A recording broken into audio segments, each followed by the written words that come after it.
लेकिन आपको भी इसका थोड़ा अंदाज रहना चाहिए कि आपके सामने अरे गहरे नत्थु खैरे तो नहीं बैठे हुए। आप बेकार के लोगों पे अपना टाइम बर्बाद न करें। माने ये कि हाँ माता बाहू है, ये मेरा भाई है, लगे उसके पीछे। जब आपने भाई को आप जानते कि शराब पीता है, बीवी को मारता है, जुआ खेलता है और हर तरह से उसने अपने को खराब करके छोड़ा हुआ है। दूसरी बात ये कि इसने तुमको ठगाया है, तुम्हें तकलीफ दी है और दुनिया भर को तकलीफ देता है और झूठा आदमी है, सब सर्वगुण संपन्न है, तो भी वो तुम्हारा भाई है तो उस पर तुम मेहनत कर रहे हो, तो तुम वाकई में पागल आदमी। आपको मेहनत करना चाहिए पहले ऐसे लोगों पर कि जो आपसे थोड़ा मेल खाए। पहले भी मैंने कहा था कि हमेशा पहले जो सीधे साधे शब्द हैं उनको ट्राई करिए और उसके बाद में आपको कठिन शब्दों को ट्राई करना चाहिए। पर अधिकतर लोगों का यही हो जाता है कि वो इसमें भी अपने जो लौकिक रिश्तेदारी है उसको जोड़ते हैं कि मेरा भाई, मेरा बाप, मेरी बीवी तो बहुत ज्यादा उसमें इतनी मुश्किलें हो जाती हैं कि समझाते नहीं बनता कि किस तरह से ठीक करें। हालांकि ये बात सही है कि जब तक आपके घर वाले ठीक नहीं होंगे तब तक सहयोग में उतरना जरा मुश्किल हो जाता है, और पूरी फैमिली की फैमिली सहयोग में आ जाए तो बहुत अच्छी बात है। लेकिन आज सहयोगियों के सामने जो प्रश्न खड़ा हुआ है वो ये, उसको भी समझ लेना चाहिए कि आज तुम्हारे सामने कौन से प्रश्न। आपके सामने सबसे बड़ा पहला तो प्रश्न है कि आप जमे हैं या नहीं। पहले जमना चाहिए, बगैर जमे सहयोग नहीं चलता। पूरी तरह से सहयोग में पहले जम जाओ। सहयोग में जमने के बाद दूसरी चीज आपको ये करनी चाहिए कि आपको देखना चाहिए हम कितनों को और को जमा सकते हैं। ये विचार हमेशा। आपका दीप पहले जलाया गया, वो दीप पूरी तरह से ठीक हो जाए, स्थिर हो जाए, उसको ठीक कर लें। अब इस दीप से आपको कितने दीप जलाने के हैं, फिर उसके आप पता लगाते मन में सोचे कि साहब ये आदमी ठीक रहेगा, वो वहां था वो ठीक रहेगा, 5-25 पकड़ बुलाऊं एक ही डोर बंधाओ। उसमें आप जानते हैं कि खूबी से काम लेना पड़ता है। अगर आप पहले जाते कह दीजिए कि वहां जाकर के जय माता जी की जय, हो गए वो दरवाजा बंद करके बाहर से निकल उसमें खूबी से काम लेना चाहिए। ऐसा करना चाहिए कि जिससे आदमी पहले आपके पास पहुंच जाए। जब वो पहुंच गया, ज्यादातर तो मैं पहुंचवा ही देती हूँ क्योंकि किसी को बीमार पड़ गया, किसी की बीवी भाग गई, किसी का कुछ हो गया, इस तरह के प्रकार होते रहते, वो सीधे तुम्हारे पास आ जाते। पर बहरहाल जो भी हो, जैसे ही ऐसी कोई घटना घटित हो जाए और आपके पास ऐसा कोई आदमी आ जाए तो बहुत ही अच्छा। पर अगर आपको भी किसी आदमी को हथियाना है तो सबसे बड़ी चीज जो किसी आदमी पे इंप्रेशन डालती है वो आपका चरित्र, आपका बोलना, आपका करना धरना, सब इंप्रेशन डालती है। हाँ, अगर कोई बड़ा ही गया बीता हो तो वो तो उल्टी चीजें देखेगा।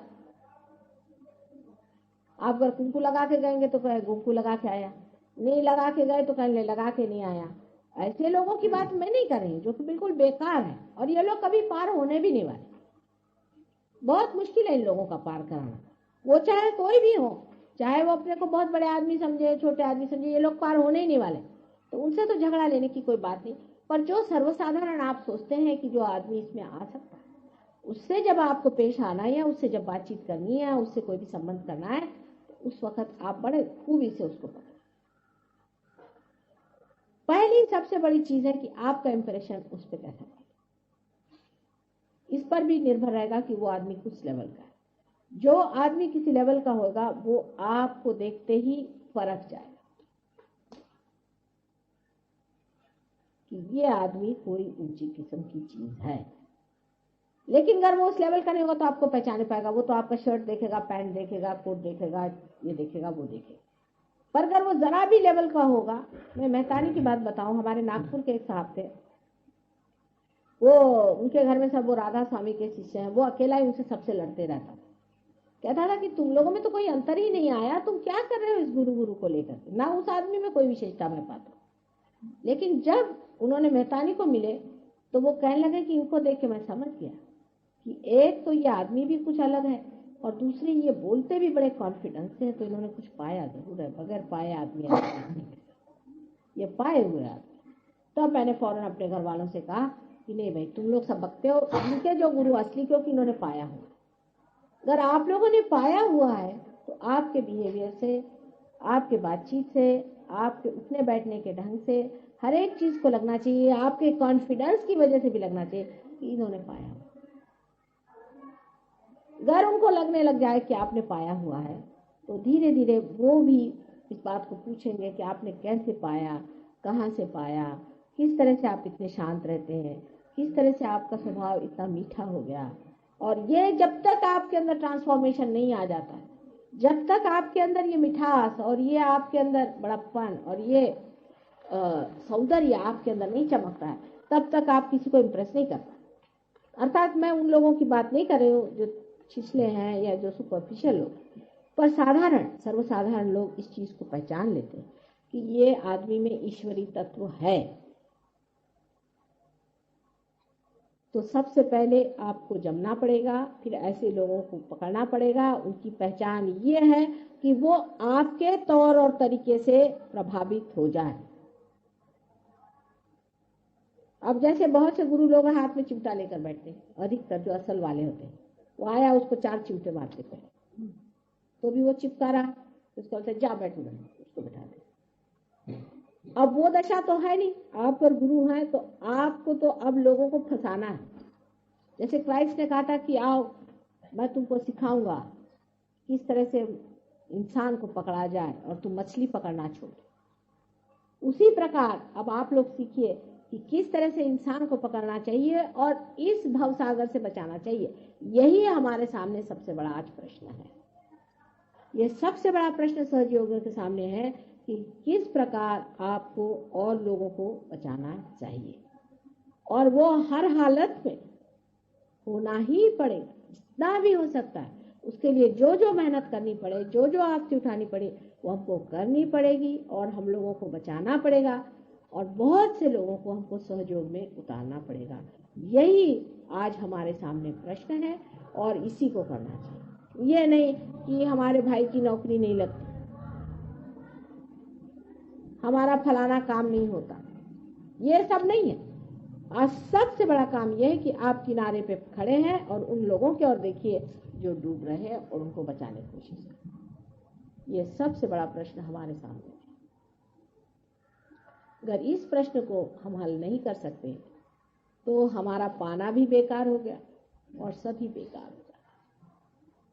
आज आप यहाँ पर बॉडी में प्रतिज्ञा करें अपने अंदर मन में और ये कहें कि हमारा लक्ष्य एक एक आदमी को, कम से कम 1,000 आदमियों को बचाना है। कम से कम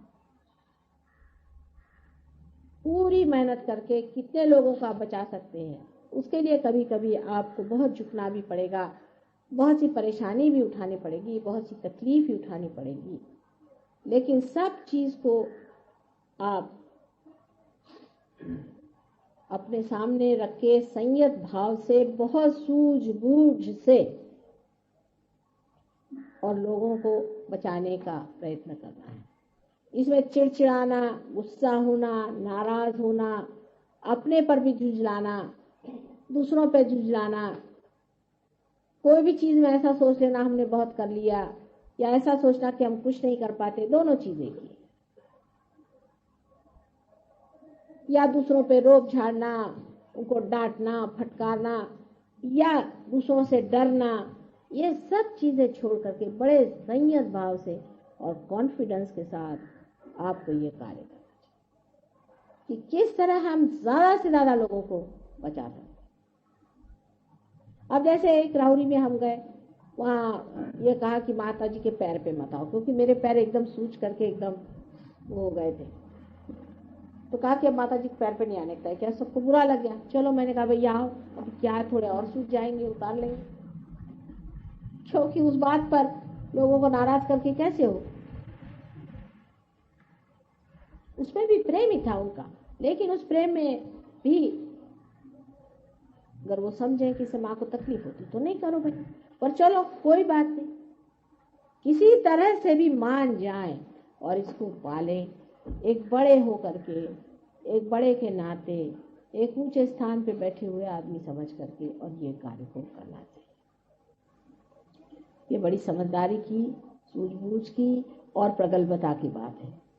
ये प्रगल्भता, ये मैच्योरिटी आपके अंदर, सबके अंदर आए और आप परमात्मा के प्रकाश से प्लावित हों और सबको अपना प्रकाश दें।